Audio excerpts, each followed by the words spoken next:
Hi everyone, welcome to coffee भी। बात करेंगे चारू अशोका के बारे में। अब जो चारू अशोका है उनको लेकर बहुत ज़्यादा अभी मैंने न्यूज़ आर्टिकल पढ़े। एंड चारू अशोका कल गूगल पे दूसरे नंबर पे ट्रेंड कर रही थी। दिन में मैंने देखा था कि नंबर 1 पे वो ट्रेंड कर रही थी एंड रात में वो नंबर 2 पे ट्रेंड कर रही थी। जो सर्च लिस्ट होती है ना उसमें ट्रेंड कर रही थी, यानी कि उसको लेकर लोगों को बहुत ज़्यादा क्यूरियोसिटी बढ़ गई थी कि ऐसा क्या हो गया है उसके साथ। दरअसल चारू का एक वीडियो वायरल होता है जहाँ पे वो कपड़े जो है सेल कर रही होती है। अब कपड़े जो है वो अपने क्लोजेट के लिए ही वो सेल कर रही होती है, बट चारू जो है ना, जिसको अभी मैंने देखा रेडिट पे, इंस्टाग्राम पे एकदम विक्टिम बना दिया गया है। बेचारी बेचारी, वो कोई बेचारी नहीं है। जो मेरे रेगुलर व्यूअर्स हैं उनको पता होगा कि मैंने कुछ टाइम पहले यानी जनवरी में चारू को लेकर एक बात बोली थी कि चारू जो है वो सिंगल मदर है एंड वो अब अकेली रहती है, अपने दम पे सब करती है। तब मुझे ये मैसेज आया था इंस्टाग्राम पर। अब यहाँ पे देखिए, मैंने जब वो अपनी पॉडकास्ट में मेंशन करा था तो मेरी एक सब्सक्राइबर है। अब मैं उनका ऑफ कोर्स उनकी प्राइवेसी के चलते उनकी आइडेंटिटी नहीं रिवील कर सकती हूँ, तो उन्होंने बताया था कि ये चारू अशोका जो है ना बहुत बड़ी गोल्ड डिगर है। तुम्हें उसकी असलियत पता नहीं है, मुझे उसके बारे में अच्छे से पता है और मैं उसकी फैमिली को भी अच्छे से जानती हूँ। अब सीन ये है कि देखिए, बात यहाँ पे मैं इसलिए कर रही हूँ पास्ट की, क्योंकि पास्ट, उसके बाद मिडिल वाली चीज़ें और उसके बाद अभी की चीज़ें जो है वो सब एक दूसरे से जुड़ी हुई है। तो चारू अशोका जो है ना, उसकी शादी होती है राजस्थान के सालासर में रहने वाले सोमवीर पुजारी के साथ। अब मैंने आर्टिकल्स पढ़े जब मैं रिसर्च करी थी इस वीडियो बनाने के लिए, तो वहाँ पे मेंशन है कि बीकानेर के बिजनेसमैन के साथ। तो बीकानेर के बिजनेसमैन के साथ नहीं शादी हुई थी, सालासर विलेज में, जो कि सालासर बालाजी जहाँ पे हनुमान जी का बहुत बड़ा मंदिर है, उनके वहाँ के जो मुख्य पुजारी है उनके बेटे सोमवीर पुजारी के साथ। अब सोमवीर पुजारी और जो पुजारी है एंड मंदिर के मुख्य पुजारी है, तो ऑफ कोर्स वो सीधे साधे से लोग थे, भक्ति भाव वाले। तो उनके लिए सबसे बड़ी चीज़ है उनकी इज्जत, उनकी आबरू है। और वो गांव में रहते थे, गांव है सालासर गांव। तो चारू की शादी हो जाती है 2007 में। 2007 में होती है शादी के दूसरे दिन ही चारू जो है अब वहाँ पे रहती है। तो एक देखो, जहाँ पे आप रहते हो, जैसा देश वैसा भेष, वैसी कहावत है ना। तो उस हिसाब से मतलब हमें कपड़े पहनने चाहिए। अब मंदिर, तो जब कोई फॉरेनर्स भी आते हैं ना तो वो अपने बॉडी को पूरा ढक के ही आते हैं, क्योंकि एटलीस्ट मंदिर में तो डिसेंट आउटफिट पहनने चाहिए इंसान को। अब जो चारू जो है दूसरी सुबह जब उठती है तो वो शॉर्ट्स पहन लेती है। अब शॉर्ट्स पहनकर घूमने लगते हैं गांव में, और गांव में जब लोग देखते हैं कि जो ये पुजारी जी के बेटे की बहू है, तो फिर गांव में तो बहुत बातें होती है कि भाई ये क्या है ऐसा करके, है ना। बड़ा शहर होता तो अलग होती, तो बहुत ज़्यादा वो होने लगता है। और चारू फिर जो है वो अपनी माँ बाप के वहाँ पे चली जाती है। अब क्योंकि वो लोग सीधे साधे से थे, सिंपल से थे, चारू ये वो क्लेम करती है कि वो उसको कुछ पता नहीं था, उसको कुछ ये नहीं था, समझ नहीं था, शादी हो गई थी तो उसको एलिमनी लेने की तो बड़ी समझ। तो उस टाइम पे आज से मतलब मान लो कि 14-15 साल पहले उसने 30 लाख रुपए एलिमनी ली थी, एग्जैक्ट अमाउंट इतना था। और फिर जो है वो मुंबई आ जाती है एक्टिंग के लिए, क्योंकि उसको एक्टिंग ही करनी थी, उसको मुंबई किसी ना किसी तरीके से आना था। तो उसको जरिया लगा सोमवीर पुजारी, क्योंकि उसको पता है कि सीधे लोग हैं, ये लोग कुछ भी बहस नहीं करेंगे, और कुछ भी वो करेंगे तो फिर उनको उस तरीके से निपटाया जाएगा। तो ये जो सेल्फ मेड वीमेन, मैं खुद से करूँगी, अपना खुद का घर लूँगी, ये कुछ भी नहीं था उस टाइम पे। एलमनी के पैसों से वो मुंबई आ जाती है। अब मुंबई आकर जो है सबको बताती है कि वो अनमेरिड है, अनमेरिड है। पकड़ी तब जाती है जब वो पासपोर्ट वेरिफिकेशन होती है ना, तो उस टाइम पे पता चल जाता है कि ये तो मैरिड है, इसने तो फ्रॉड किया है कि भाई मैं अनमेरिड हूँ, अनमेरिड हूँ। तो फिर सामने ये न्यूज़ आती है कि चारू अशोका जो है वो मैरिड थी। अब फिर लीगली उनका जो डाइवोर्स है ना वो होता है 2016 में। 2016 में उनका डाइवोर्स होता है, और सेम ईयर ही जो है वो नीरज, जो कि उसका मेरे अंगना में का को स्टार था, उसके साथ एंगेजमेंट कर लेती। टोटल सोमवीर और चारू की शादी जो है वो 9 साल रही थी। वैसे वो अलग ही रहते थे, बट चारू ने इस तरीके से उससे जो है पैसे लिए एलमनी के तौर पे, ताकि जो है बदनामी ना हो, और वो सीधे लोग थे, इस तरीके से उससे पैसे निकाले। अब नीरज जो है मालवी, उससे उसकी एंगेजमेंट हो जाती है, और चारू को लगता था कि भाई अभी जो है हमारी शादी भी होने वाली है, 2017 में शादी हो जाएगी। बट नीरज जो है उसको कहीं ना कहीं समझ आ गया कि चारू के साथ उसकी बनेगी नहीं, चारू और उसका रिश्ता उसको वीक लगता था। तो नीरज ने एंगेजमेंट वो तोड़ दी। नीरज डिसाइड करता है कि उसको शादी नहीं करनी है। अब नीरज निकल गया, राजीव जो है आ गया, राजीव की एंट्री हो गई। लेकिन हाँ, चारू ने उस टाइम पे भी बहुत ज़्यादा तमाशा किया था, जैसा अभी करती है ना कि मैं बहुत टूट चुकी थी, मुझे जो है बहुत सदमा लगा था, मैं डिप्रेशन में चली गई थी, मुझे उभरने में 1.5 साल लगा एंड ऑल। तो तो इस तरीके से मैं सदमे में चली गई थी, सारी प्रिपरेशन कर रखी थी। अब नीरज ये क्लियर था कि उसको नहीं शादी करनी, लेकिन चारू बोल रही थी कि शादी तो होगी, वही वेन्यू पे होगी, सब कुछ जो है तैयारियां चल रही है, उसी दिन सेम डे होंगी, मैं जो है सब कुछ ठीक कर दूंगी नीरज के साथ। यानी कि जबरदस्ती उसको शादी तो करनी थी। नीरज जो है वो निकल लिया। अब चारू और नीरज का ब्रेकअप हो गया था। 2019 में जो है वो राजीव सेन को मैसेज करती है। इसने खुद ने सिद्धार्थ करण के पॉडकास्ट में बताया था कि उसी ने राजीव को अप्रोच किया था कि आप बीकानेर आ रहे हो, welcome to Bikaner, and time मिले तो मिलना। तो राजीव और वो फिर कॉफ़ी के लिए जाते हैं और फिर उन दोनों की जो है आपस में बातचीत होती है। अब ये राजीव जो है उसका भी ब्रेकअप हो रखा था कृतिका सेंगर के।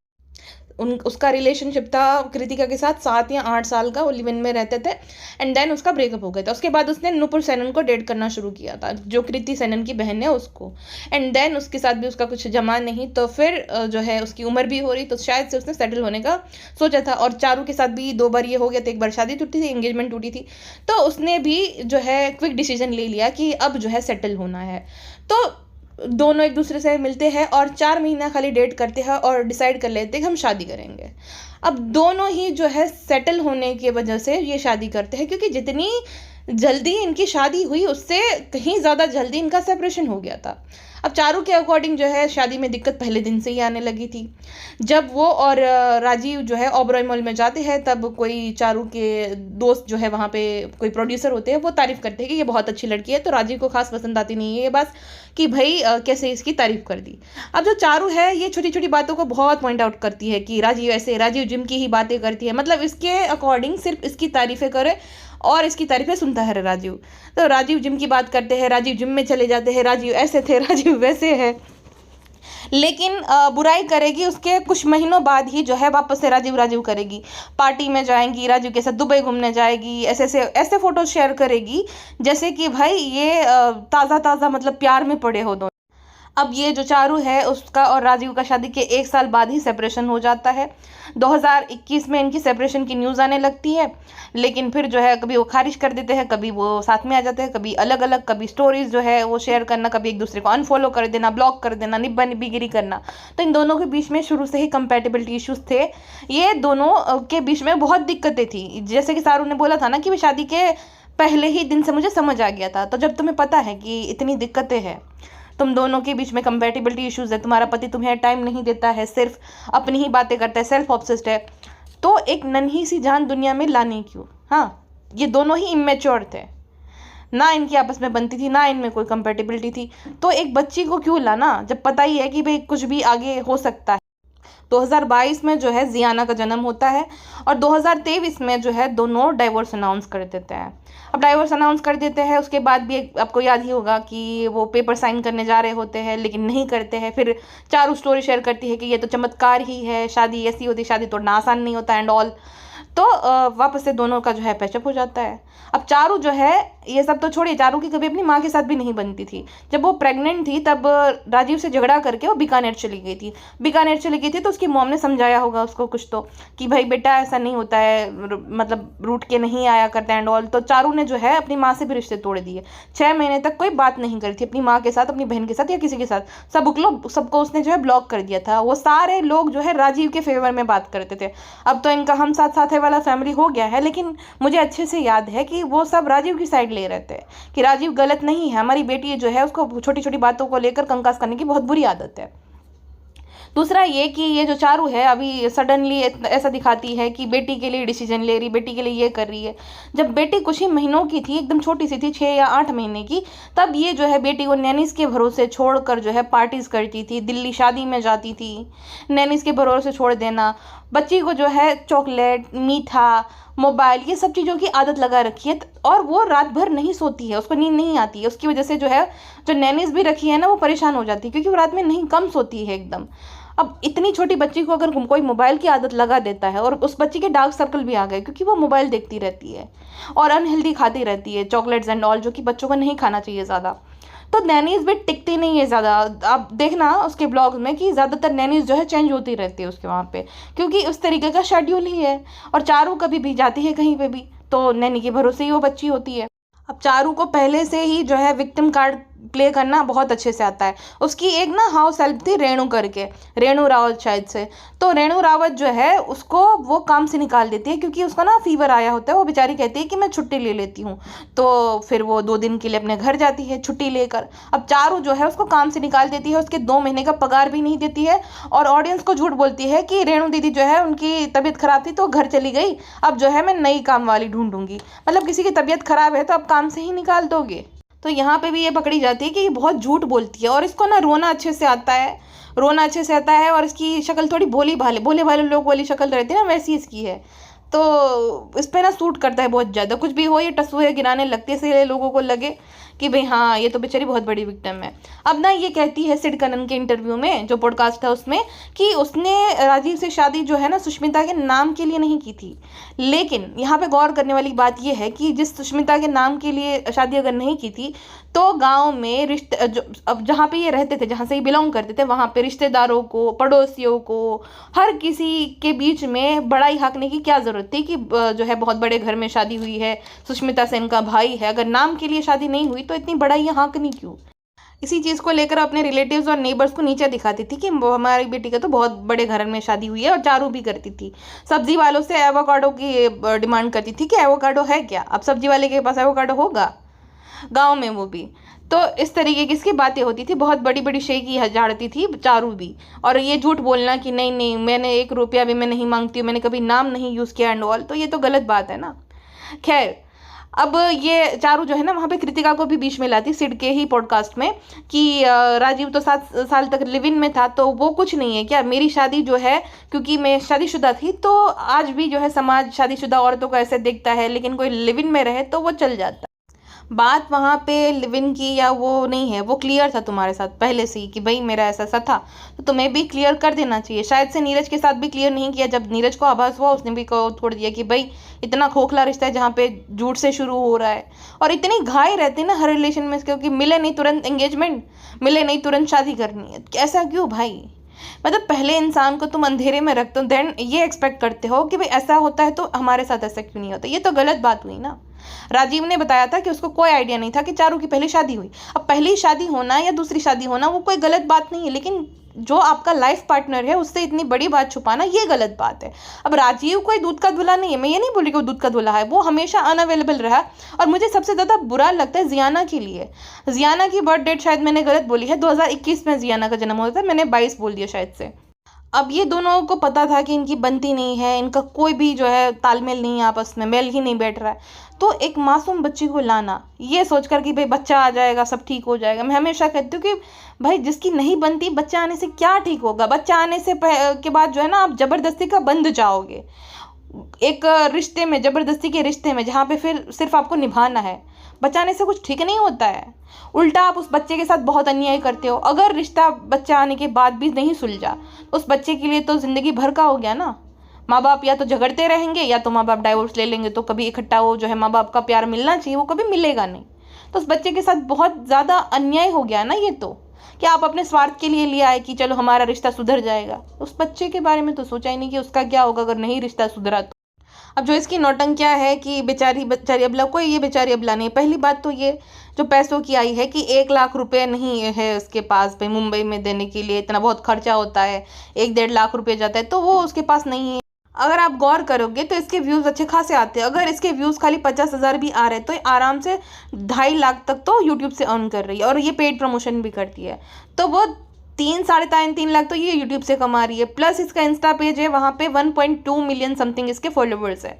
हर दूसरी जो रील होती है, दूसरी या तीसरी या पोस्ट, वो कोलैब वाली होती है। या इसने रिसेंटली फर्स्ट क्राई के साथ कोलैब किया था, वो जो बच्चों का ब्रांड है उसके साथ। और साड़ी सूट ये तो हमेशा ही ये जो है टैग करती रहती है, तो ये टैग करने के, ये कोलैब करने के जो है ना पैसे मिलते हैं।